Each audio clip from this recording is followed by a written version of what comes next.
Here. Here. Can we have the flag salute, please? I pledge allegiance to the flag of the United States of America and to the republic for which it stands, one nation, under God, indivisible, with liberty and justice for all.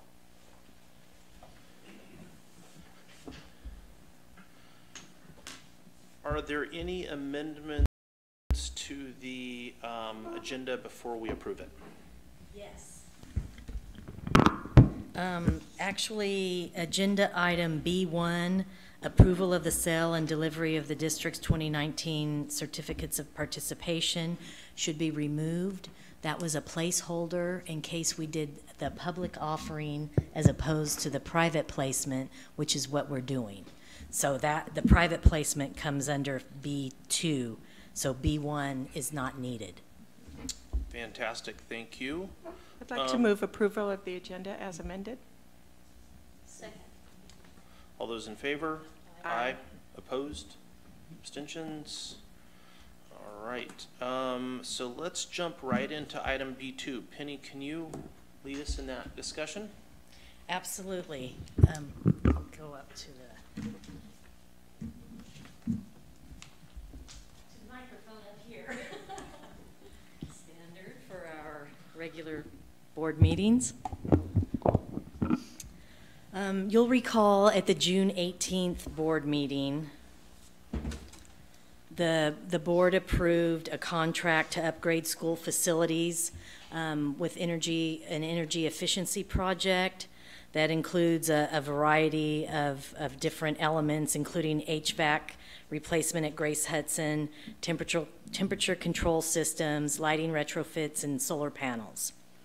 And in order to upgrade the school facilities with these energy efficiency projects, under California law, school districts need to enter into, or can enter into financing leases to obtain the upfront financing for our capital improvements. And that would be then repaid pursuant to a lease agreement. The resolution presented authorizes a lease financing in the principal amount of up to $7 million to obtain the needed financing.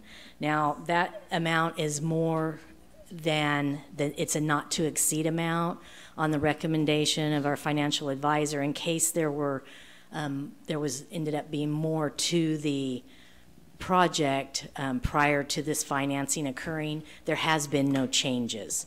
So that was just also a type of a just in case amount. Key requirements are that the lease not exceed a principal amount of $7 million, the term of the repayment not to exceed 25 years, and the lease shall be subject to advance prepayment by the district upon 30 days notice from any lawfully available source. So in other words, if the district chooses to, we don't have to pay over the entire term of the lease, we can prepay. The district's financial advisor, working with the placement agent, has identified a bank to provide the upfront financing. The banking institution offering the lowest interest cost and favorable terms to the district will be selected. Upon funding, the district will be required to budget and appropriate funds from the general fund for repayment during the term of the lease. And then another important legal requirement was that county officials, the County Office of Education, and the county treasurer were provided with at least 30 days written notice of the proposed financing. So we've taken care of those requirements as well. The resolution presented approves the necessary documentation to implement the financing plan, and that includes the site lease agreement with respect to the Frank Zeke school site, which is like our collateral piece, documents approved as to the form in the resolution, and final changes to be authorized by district officials, which the final documents will be the lease, sublease agreement, assignment of lease, cost of issuance agreement, and placement agent agreement. The resolution authorizes staff to proceed with the financing plan and accept the best proposal submitted. Penny, can I ask a question? Sure. I don't understand the Frank Zeke. Okay, I would probably at this point ask Jeff Pickett, who is an associate of Greg Isom from Isom Advisors, to come up and help us understand that. Thank you, Jeff. Thank you, Penny. Thank you, and my apologies for being late. I guess I was looking at the closed session. I'm glad I was just here early, actually, in my estimate, so yeah. Apologize. And Greg sends his best, but he has to be home today. So, yeah, the purpose of me being here is to answer all your questions, so use me. I'm up here. I can answer them to the best of my ability. If I can't answer them, I get back to you right away. Before I answer your question, there were a lot of numbers that you saw, like $7 million, 6%, 25 years. Those were just to give us some flexibility. We're going to be below all that. We're looking at 20 years. The borrowing cost is going to be much less than 6%. And we're only going to borrow what you need, which is now about $6.6 million, okay? Now with that, just a little caveat there, or information there. To answer your question, what we're proposing to do is a lease financing, which is different than a general obligation bond. A general obligation bond, you go before the voters, you ask for their authorization, they give it to you, they pay back through their property taxes the bonds. On a lease financing, you don't have to go to the voters, but what you do, the legal structure of it is you set up a lease.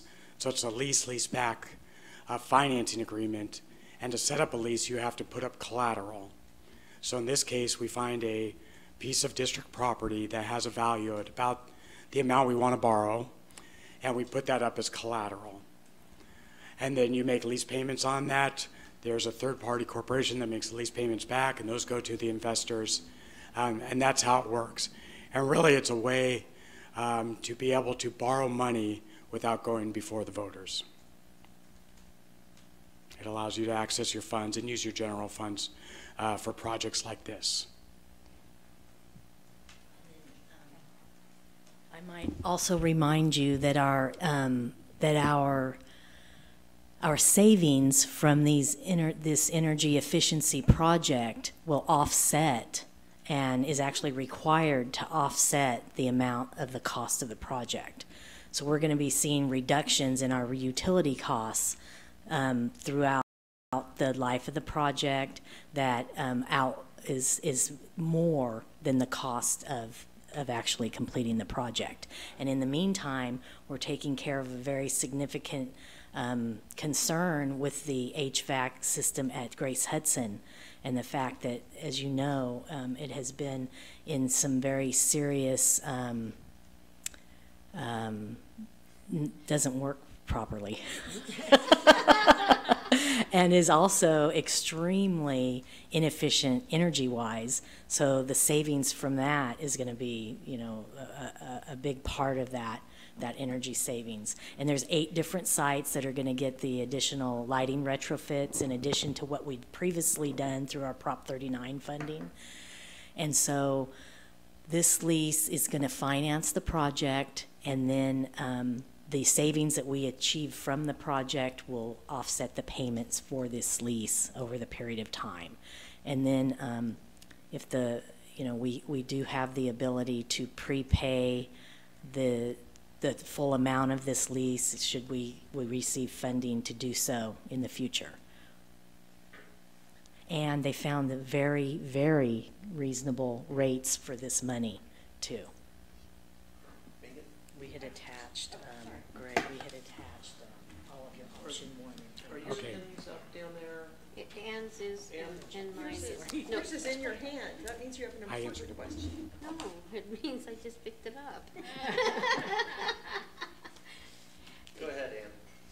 Okay.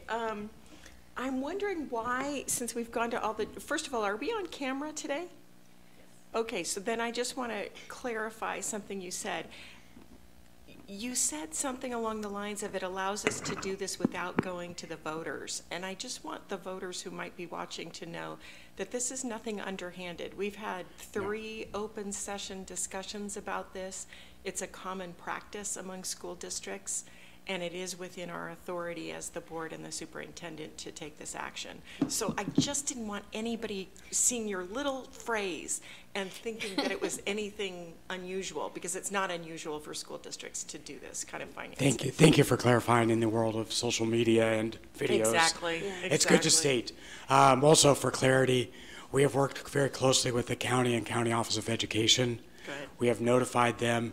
We've had follow-up conversations with them, because they see your budget, they see your figures, your multi-year projections, and they want to make sure it makes sense for you financially as well.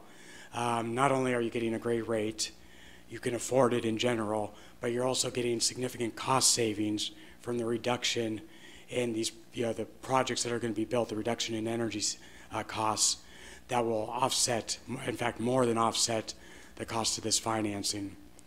The great thing about doing this, and Penny had mentioned a public offering, a private placement.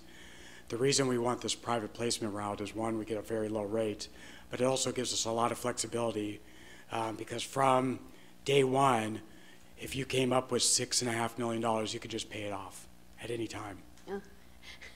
So when that, which would be nice when it did. So when that Ukiah High alumni, hits that $1 million point and they wanted to donate back to us, we would be happy to accept that and pay off early. You could do that if the Okay. state somehow got generous. You could Okay. do that.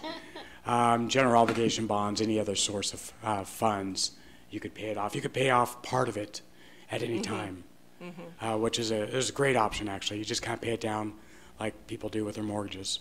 Right, and refinance. I think the analogy that I'm thinking of in my head is just when somebody decides to put solar on their house, that of course there's a big initial investment and then it pays off over time. And the question always is, how does a homeowner pay it, make that big initial investment? And usually they have to take a home equity loan or something like that. Exactly. So it's the same idea. Exactly. Okay. The maximum amount, why wouldn't we go for the maximum amount? Since we've done all the bureaucratic, due diligence to get all this money, why wouldn't we just go for the max so that we can make as many economical solar energy repairs as we can? That's a good question, Ann. I believe that we have a very robust project with the 6.7 plus million dollar amount, and that we don't have any identified need, I guess, specifically for additional money. I understand that this amount will fully pay for this project, and There's a contingency in there. We're not going to have to come back and say, oh, it took a little bit more. no, there should be no change orders. This gets value engineered, and the remaining portion of the design done within the parameters of the amount that's been Okay. approved. Okay. There's been rumblings in the news for the last few days about the Fed possibly lowering the interest rate. Would that have any effect on us, or would it be so small an effect that it's more important for us to get the order in now?